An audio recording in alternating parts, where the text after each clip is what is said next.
दोस्तों, आपने थंबनेल देखा होगा। मैंने वहाँ 3 सेंटेंसेस लिखा है। पहला सेंटेंस है इंग्लिश सीखने के लिए क्या करना चाहिए, दूसरा है इंग्लिश आपको क्यों नहीं आती, और तीसरा वाक्य था इंग्लिश सीखने की शुरुआत कहाँ से करें।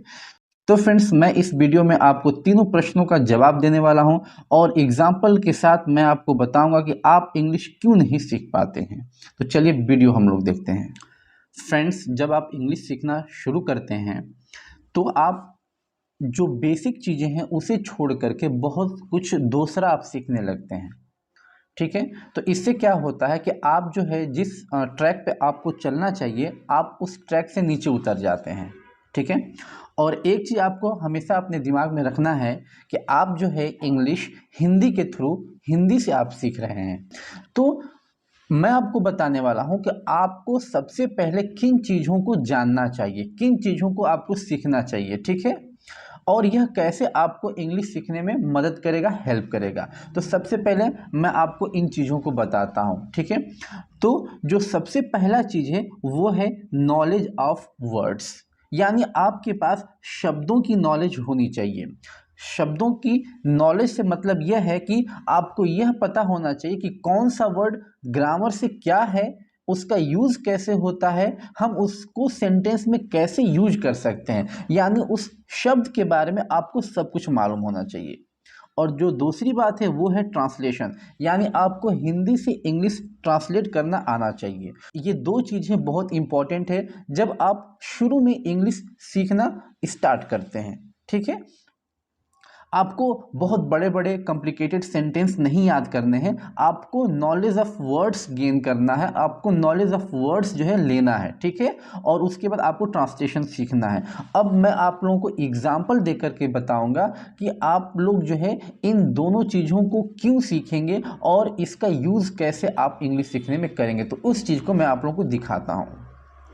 अब मैंने यहाँ पर एक सेंटेंस लिया हुआ है। ठीक है, यहाँ पे हिंदी का एक वाक्य है, एक सेंटेंस है, लिखा हुआ है मैं सफल हो गया। ठीक है, और यहाँ पे मैंने कुछ वर्ड्स को लिख रहा है, जैसे पहला है सक्सीड, दूसरा है सक्सेसफुल और तीसरा है सक्सेस। ठीक है, मान लीजिए आपको इसी वाक्य को इंग्लिश में बोलना है या आपको लिखना है।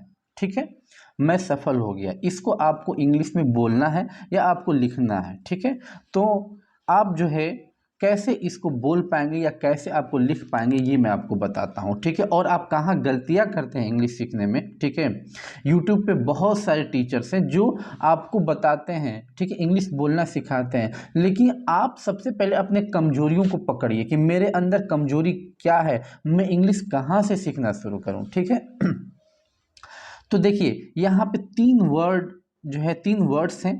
पहला है सक्सीड, इसका हिंदी मीनिंग होता है सफल होना, जो कि ये वर्ब है ग्रामर से। ठीक है, सक्सेसफुल है, ये इसका हिंदी मीनिंग सफल होता है, ये एडजेक्टिव है।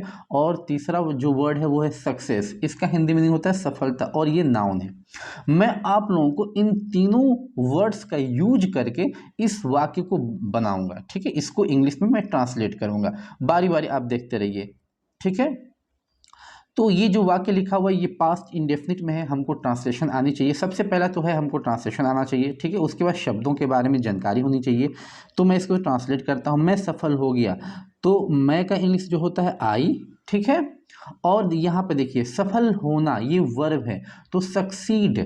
ठीक है, और ये पास्ट इंडेफिनिट में है तो हम कर देंगे सक्सीडेड। ठीक है,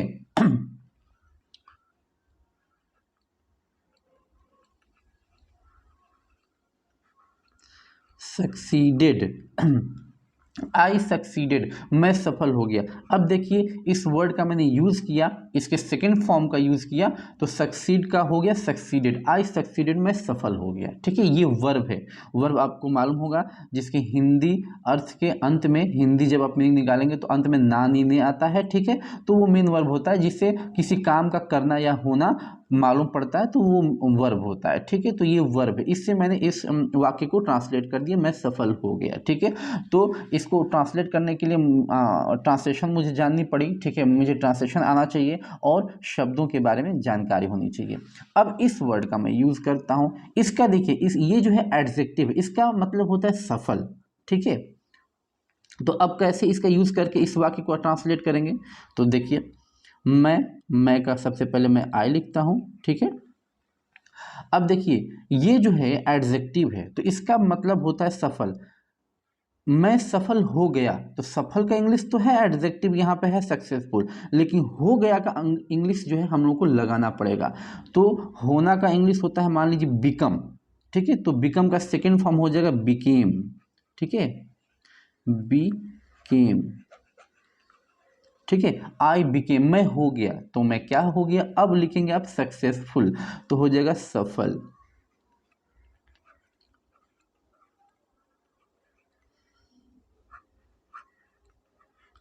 सक्सेसफुल, आई बिकेम सक्सेसफुल, ठीक है। तो इस वर्ड का यूज करके मैंने इस वाक्य को ट्रांसलेट कर दिया। आई बिकेम, मैं हो गया, ठीक है, सक्सेसफुल, यानी मैं सफल हो गया। तो आपने देखा मैं इसी वाक्य को दो शब्दों से ट्रांसलेट कर दिया। तो वर्ड्स की नॉलेज इसीलिए बहुत ज़रूरी है जब आप इंग्लिश सीख रहे हैं तब, ठीक है।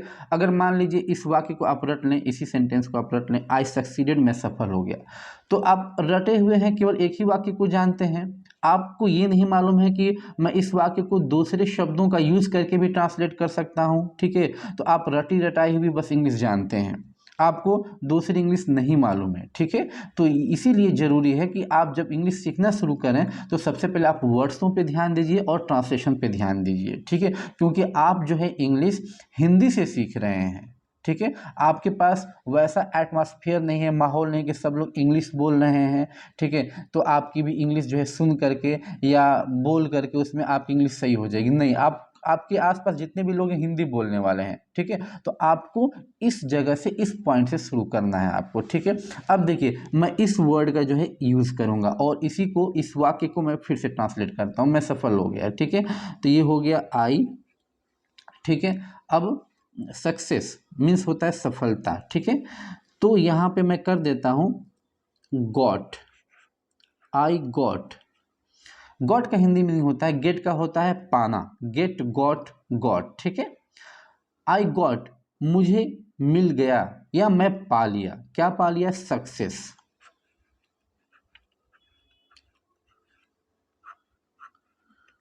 आई गॉट सक्सेस, तो ये आपका सेंटेंस कंप्लीट हो गया। मैंने पा लिया और सक्सेस मीन सफलता, सफलता मैंने पा लिया, सफलता मुझे मिल गया, यानी मैं सफल हो गया, ठीक है।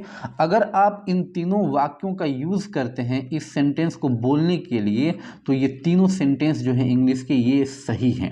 आई सक्सीडेड, मैं सफल हो गया, आई बिकेम सक्सेसफुल, मैं सफल हो गया, आई गॉट सक्सेस, मुझे सफलता मिल गई, यानी मैं सफल हो गया, ठीक है। तो इन तीनों सेंटेंस का आप यूज़ कर सकते हैं। यहाँ पे ये नाउन था तो इसको वर्ब बनाया गया है, तो वर्ब बनाने के लिए गॉट लगाया गया है। गेट का सेकंड फॉर्म होता है गॉट, गॉट मीन्स पा लेना या मिलना, ठीक है। आई गॉट, मुझे मिल गया, यानी मैंने पा लिया, सक्सेस मीन्स सफलता, ठीक है। तो इसका मतलब होगा कि मैं सफल हो गया, मुझे सफलता मिल गई तो मैं सफल हो गया, ठीक है। तो मैंने इन तीनों शब्दों का यूज़ करके आपको एक वाक्य को ट्रांसलेट करना बताया हूँ, ठीक है। तो आपके लिए सबसे, अगर आप हिंदी मीडियम से हैं या आपका जो लैंग्वेज है वो हिंदी है, तो आपके लिए ये बहुत ज़रूरी है कि आप शब्दों के बारे में जानकारी इकट्ठा करें और ट्रांसलेशन सीखें। आप सेंटेंसों को बनाएंगे, आप उसके यूज़ को समझेंगे, ठीक है। तो फ्रेंड्स मैं आगे जो है एक ट्रांसलेशन का एक वीडियो सीरीज़ लेकर के आने वाला हूँ, ठीक है। तो आप मेरे चैनल को ज़रूर फॉलो कीजिए और सब्सक्राइब कीजिए। मैं आपको यकीन दिलाता हूँ कि मैं आपको इंग्लिश सिखा दूंगा, ठीक है। तो यह वीडियो आपको कैसी लगी कमेंट में ज़रूर बताइए।